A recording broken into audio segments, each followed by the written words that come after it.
sais pas si je vais réussir à faire cette vidéo, je suis tellement surexcitée en ce moment, je sais pas ce que j'ai, je crois que c'est l'orage, ça me rend électrique. Avant de commencer ce point lecture, je vais juste vous dire pourquoi il n'y a pas eu de vidéo samedi dernier. Et selon quand est-ce que je poste ces vidéos... Bon bref, je vais vous dire pourquoi il n'y a pas eu de vidéo. En fait, j'avais fait une vidéo discussion, on va dire, sur le thème de la relecture. Parce que j'avais des trucs à dire dessus.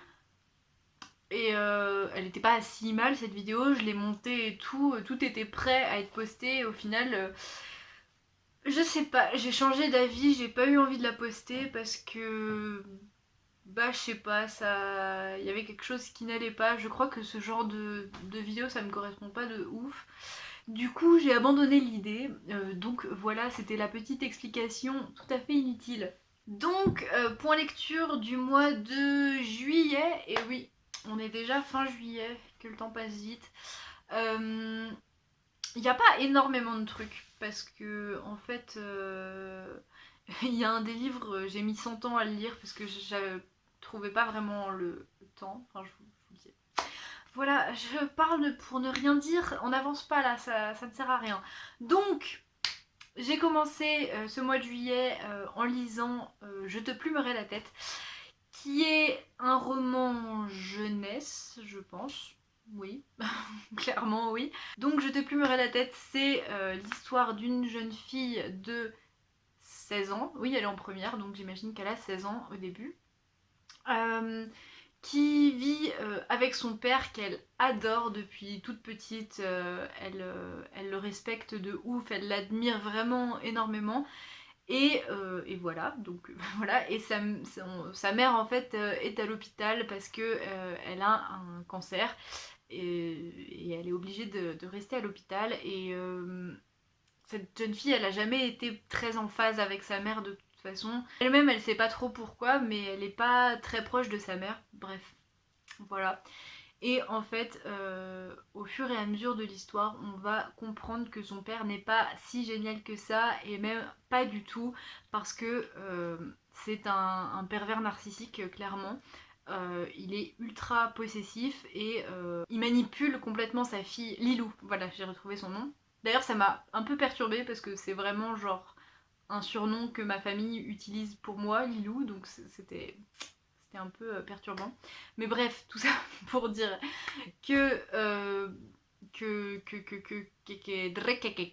et donc en fait, au fur et à mesure de l'histoire, on va s'en rendre compte de plus en plus qu'il est vraiment très très mauvais pour elle, qu'il se sert d'elle et qu'elle, ben forcément, elle est manipulée. Elle se rend pas compte du tout de ça, et quand il y a des signes évidents de ce qui se passe, et ben soit elle s'en rend pas compte, soit elle les efface ou elle les dilue, on va dire, presque involontairement par automatisme, tellement il la brain, quoi. C'est un truc de fou de voir ce truc-là. Et en fait, ça monte en puissance au fil du livre.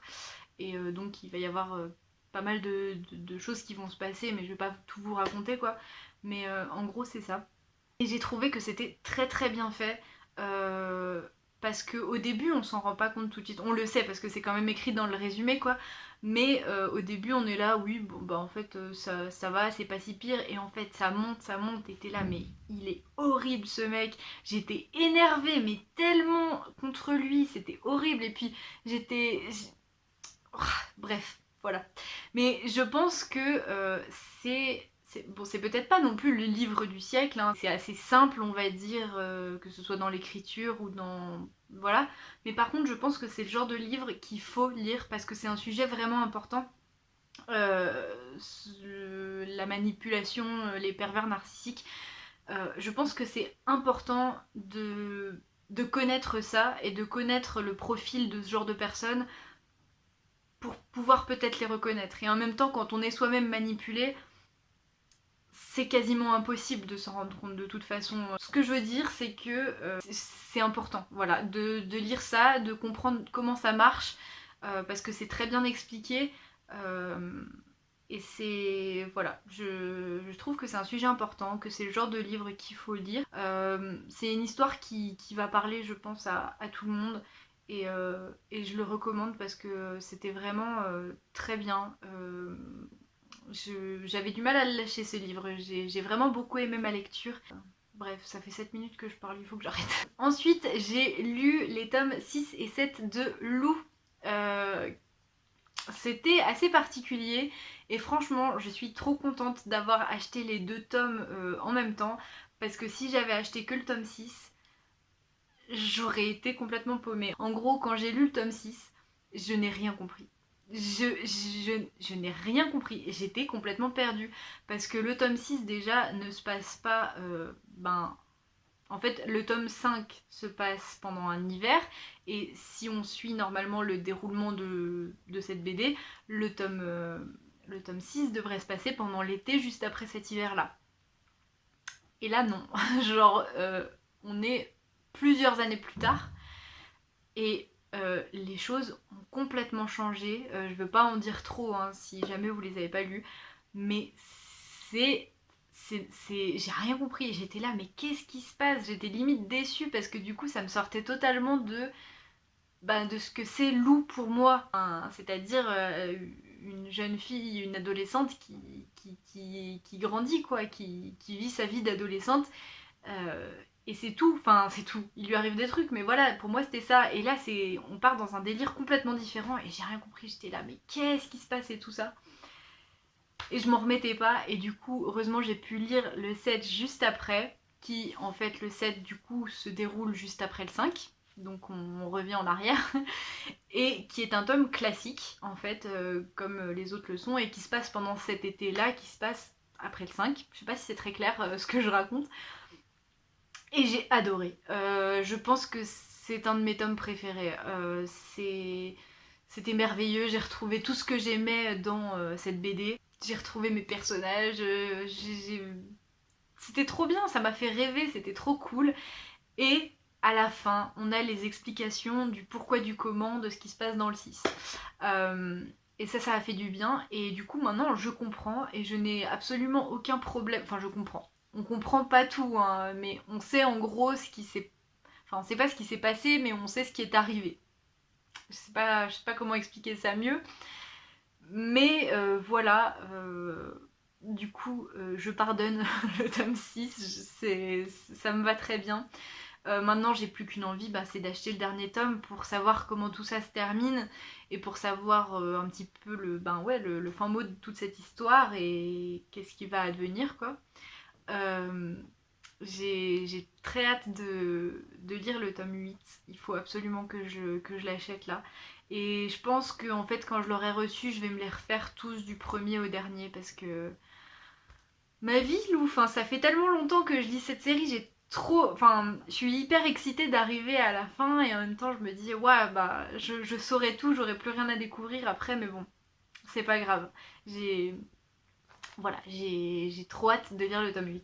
Ensuite, j'ai fait une relecture, d'où ma vidéo sur les relectures, qui n'est pas sortie et qui ne sortira probablement jamais, hein. Je préfère le dire. Donc j'ai relu Et si les Beatles n'étaient jamais allés sur la Lune, qui est un livre que j'avais lu au lycée quand j'étais en terminale. Je me rappelle, c'était juste avant la période du bac. Et c'était une période trop cool. Je me suis replongée dans ce livre que j'avais adoré, que je considérais comme un de mes livres préférés et que j'aime toujours beaucoup, quoi. Mais c'était vraiment très chouette de le lire avec un œil neuf. En gros, ça se passe en 2017, me semble-t-il. Et donc, comment dire ça? Un chasseur de nazis va ouvrir un coffre en Suisse qui appartenait à un nazi. Un coffre qui n'a pas été ouvert depuis 1945. Et dedans, on va trouver 2 tableaux perdus de Klimt et de je sais plus qui, et un recueil de partitions de Richard Strauss. Et en fait, quand on va lire les partitions, on va se rendre compte que sont en fait des partitions de chansons iconiques des Beatles, quoi. Et donc, comment c'est possible? Ça va faire un bruit énorme, personne va comprendre. Et voilà, et en fait on va essayer de comprendre comment c'est possible. Est-ce que les Beatles ont plagié toutes leurs chansons sur des trucs, sur des recueils perdus? Alors si c'est le cas, comment ils ont fait? Et si c'est pas le cas, qu'est-ce que c'est que le fuck? Voilà, tout le monde va essayer de comprendre. Et on va suivre une ribambelle de personnages qui sont tous un peu cinglés, enfin pas forcément cinglés, mais c'est des personnages très hauts en couleur et c'est très drôle en fait, c'est très humoristique. Quand on est fan des Beatles, c'est génial parce que, bon, faut être un peu ouvert d'esprit, hein, parce que du coup il se passe n'importe quoi dans ce livre, comme je l'ai expliqué là, c'est un peu nawak. Mais voilà, ils sont tous. On les aime pas forcément. Moi, je veux dire, je les aime, mais je les aime pas. Genre, ils sont assez tous détestables, les personnages dans ce livre. Mais ils sont chouettes quand même. C'est vraiment très sympa, c'est vraiment très drôle à suivre. Et donc, oui, quand on est fan des Beatles, c'est très cool parce que.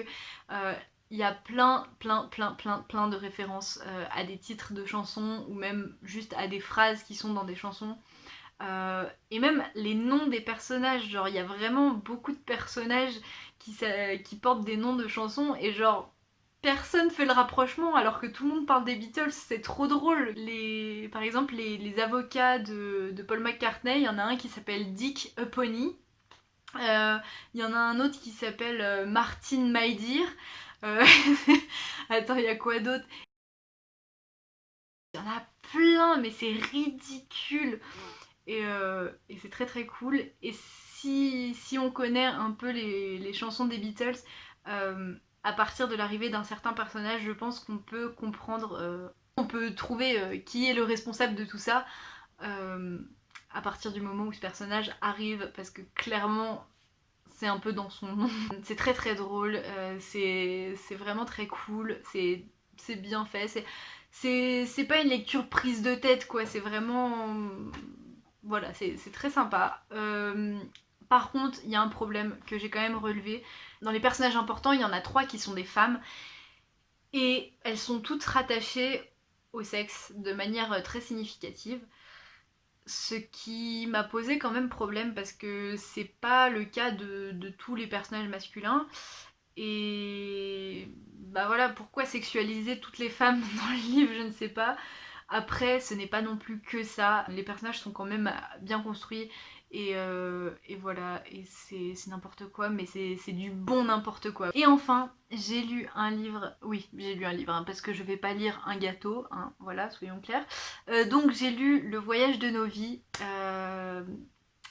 dont je vous ai déjà parlé plein de fois, j'ai l'impression, sur la chaîne, alors que je l'avais pas lu avant. J'ai trop bien fait de le lire parce que j'ai trop aimé. Donc, de quoi ça parle? Le voyage de nos vies, ça va être 4 adolescents, enfin adolescents, ils ont 18 ans en gros, 4 jeunes adultes, grands adolescents, qui sont amis depuis l'enfance. Et leur amitié repose en fait sur une série.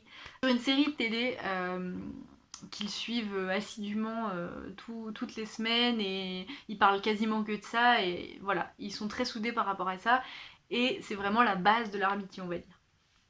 Et donc ils vivent dans une petite ville de l'Illinois et en fait ben l'année prochaine ils partent pour la fac, c'est leur dernier été ensemble en fait. Et même s'ils veulent garder contact parce qu'ils s'aiment tous, euh, ils ont quand même envie de faire un espèce de, pas de tournée d'adieu, mais de voyage de, voilà, pour être ensemble. Ils vont partir en road trip pendant 2 semaines. Et la veille du départ, il y en a un des 4 qui va envoyer une lettre, enfin un mail plutôt, à l'acteur principal de la série qui a juste quelques années de plus qu'eux. Parce qu'il a l'habitude de lui envoyer des lettres, même s'il a jamais de réponse, quoi. Ça lui fait du bien, il fait ça de temps en temps. Et dans son mail, pour rigoler, il lui propose de se joindre au road trip. Et eh bien, il va venir, cet acteur, il va venir avec eux. Et ils vont faire ce voyage. J'ai beaucoup aimé ce livre parce que, en fait, ils ont tous, disons, des particularités à eux, voilà, qui est secrète au début. Et ils vont faire pas mal de chemin par rapport à ça. personnellement. Je ne sais pas comment expliquer ça. C'est vraiment voilà le voyage de leur vie, ça va les faire évoluer. Ils vont vivre plein de trucs qui n'étaient pas prévus forcément. Ils vont vivre des trucs un petit peu ouf pour certains trucs vraiment. Mais ça va rester très réaliste. Et en fait c'est ça qui fait du bien dans ce livre, c'est que c'est très réaliste et les choses sont bien faites. On va parler de transidentité, on va parler d'être gay et dans le placard quand on vit dans une famille très religieuse. On va parler de rapport à la famille et aux parents, de plein de trucs quoi. Et en fait, de manière générale, ils vont tous plus ou moins arrêter de s'excuser de qui ils sont et d'essayer de faire le maximum pour vivre leur vie. C'est en gros la leçon qu'ils vont apprendre pendant ce voyage. Je vais pas vous en dire plus, mais en tout cas j'ai beaucoup aimé et je le conseille vraiment parce que voilà, il aborde des sujets importants et il les traite très très bien. Forcément, dans leur truc, ils vont pas faire toujours les bons choix, ils vont pas toujours avoir les bonnes idées, mais ça ne les rend plus que humains en fait. Ils sont pas là pour représenter quelque chose. Le personnage qui est transgenre, il est pas là pour représenter tous les transgenres du monde. Enfin, je veux dire, c'est un mec normal en fait. Comme le mec qui est gay, c'est pas une icône gay, c'est un mec normal quoi. Enfin, et tout est tellement réaliste et simple que ça fait vraiment du bien de dire ça. En plus, c'est vraiment facile de s'identifier au personnage, surtout quand, surtout quand on a fait vraiment partie ardemment d'un fandom dans notre vie. Moi j'ai été fan de pas mal de séries ou de mangas ou ce genre de trucs, et les amitiés basées sur le fandom, les amitiés enfin ce genre de truc, ce genre d'univers, enfin je sais pas, je me suis retrouvée un peu à l'époque où j'étais mais vraiment ultra fan de Supernatural ou même d'autres trucs. D'ailleurs le début du livre se passe pendant une convention où il y a un panel avec des acteurs, et ça m'a fait repenser à tous les panels de Supernatural que j'ai regardés sur YouTube ou ce genre de truc. Et voilà, ça m'a fait du bien. C'est un beau livre qu'il faut lire. Je sais pas si c'est vraiment un coup de cœur, mais en tout cas, ça m'a fait trop du bien. J'ai trop aimé. Je vous le conseille vraiment beaucoup. Juste une petite parenthèse dans cette vidéo parce que je ne pensais pas pouvoir lire un roman en 2 jours. Donc on est le lendemain tout simplement de la vidéo, mais comme on est le 31, ça compte quand même. Cette vidéo ne sortira pas à l'heure, mais je pense que on n'est plus assez après. Enfin bref, tout ça... Putain, il y a une guêpe. Tout ça pour vous dire que j'ai lu La Sirène et la Licorne.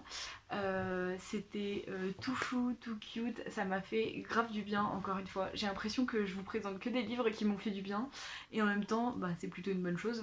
Donc dans cette histoire on va retrouver Lily qui habite en banlieue parisienne. C'est l'été de ses 17... Ouais, c'est l'été de ses 17 ans.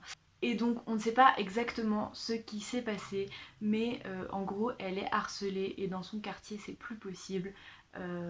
Elle veut échapper à ses harceleurs et du coup pour l'été elle va partir chez sa tante en Charente-Maritime. Sa tante qu'elle connaît pas trop parce que dans la famille il n'y a pas beaucoup de communication. Et donc là-bas elle va rencontrer Chris, qui est une fille qui a à peu près son âge aussi et qui a aussi ses problèmes de famille et autres.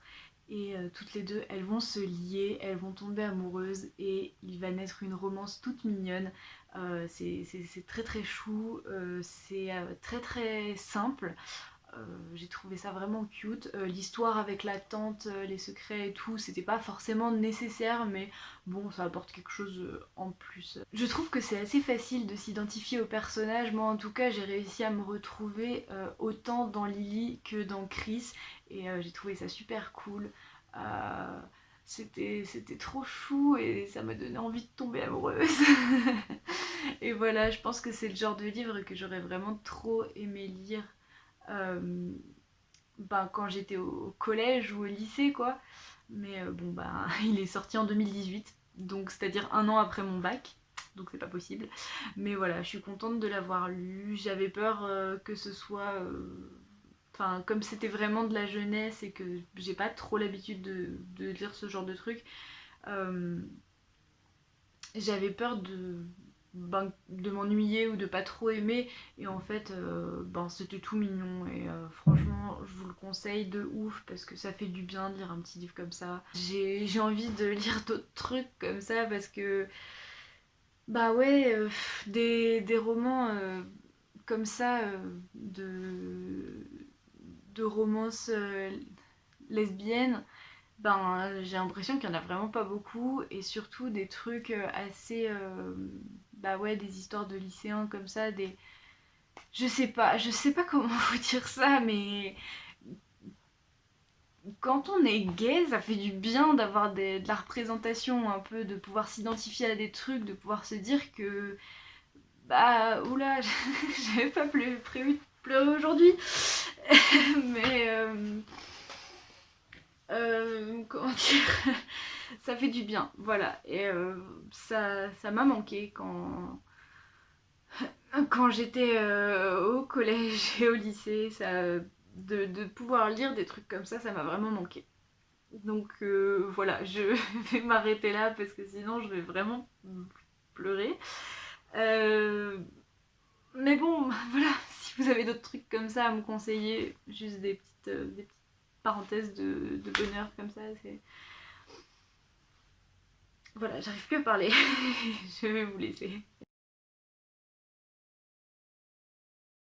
Voilà, j'avais vraiment pas beaucoup de livres à vous présenter, mais j'ai parlé pendant vraiment très longtemps. J'espère qu'au montage, je vais pouvoir enlever des trucs, parce que là, c'est n'importe quoi. C'est n'importe quoi, cette vidéo fait presque 30 minutes pour 5 livres. Enfin bref, si jamais vous avez aussi lu ces livres, dites-moi ce que vous en avez pensé, j'ai vraiment envie de le savoir. Et puis voilà, en attendant une prochaine vidéo, je vous souhaite de très belles lectures. Bye!